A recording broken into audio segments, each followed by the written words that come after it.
Hello everyone, my name is Amber Hernandez and I will be doing a presentation over gender identity and pronoun use in a clinical setting.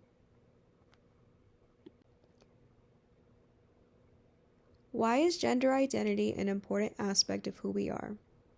Before we can understand the importance of gender identity and who we are, we need to know the difference between gender identity and sex.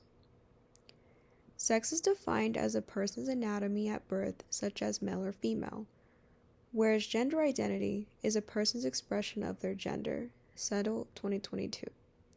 For example, a person who is transgender will not identify themselves as the sex they were assigned to. Those who are transgender are born male but identify as female, and vice versa. Those who were born female but identify as male.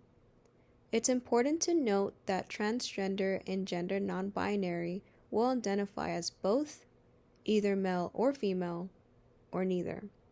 So going back to the question above, gender identity is an important aspect of who we are because it plays a role in our sense of self, social interaction, and well-being.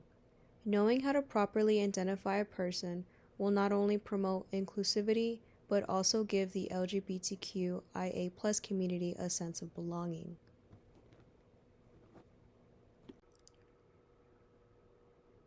How do preferred pronouns relate to gender identity expression? Preferred pronouns relate to gender identity expression by validating and respecting individuals and who they are. When working with transgender and non-binary clients, therapists should be mindful and self-monitor how they use preferred pronouns. However, too much self-monitoring can cause the therapist to focus on themselves rather than being present with the client. Knudsen et al. 2019. So whether we are a friend or a therapist in training, give yourself grace and remember that we are not perfect. With correct pronouns and gender identity, we give them the autonomy to be comfortable in their own skin.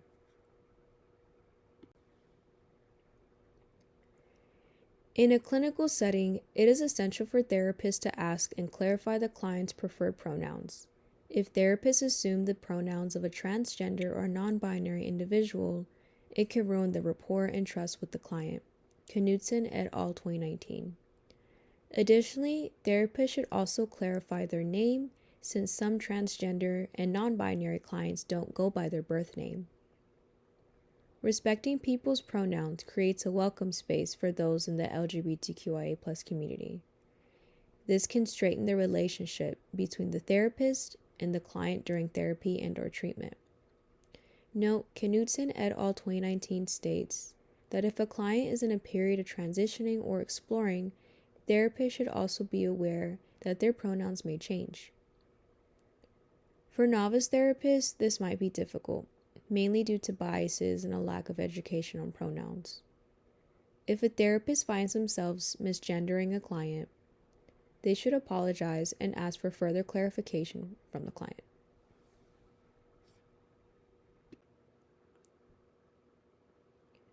What did the researcher find regarding the topic?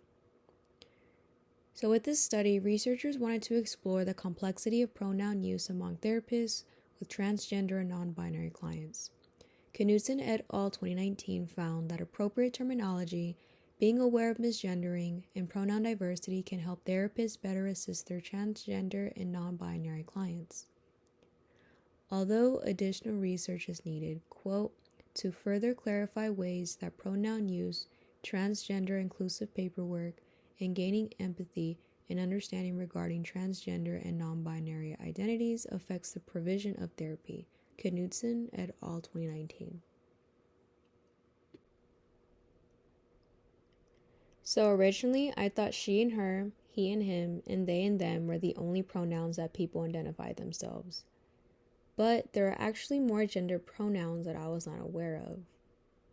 According to Knudsen et al. 2019, they and them and beyond are gender-neutral pronouns.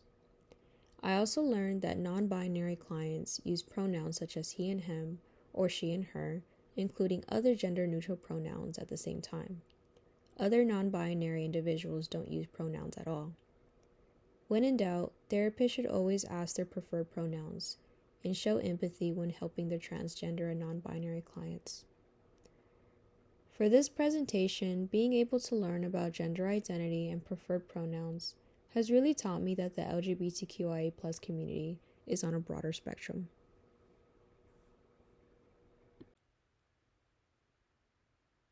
And here are my references.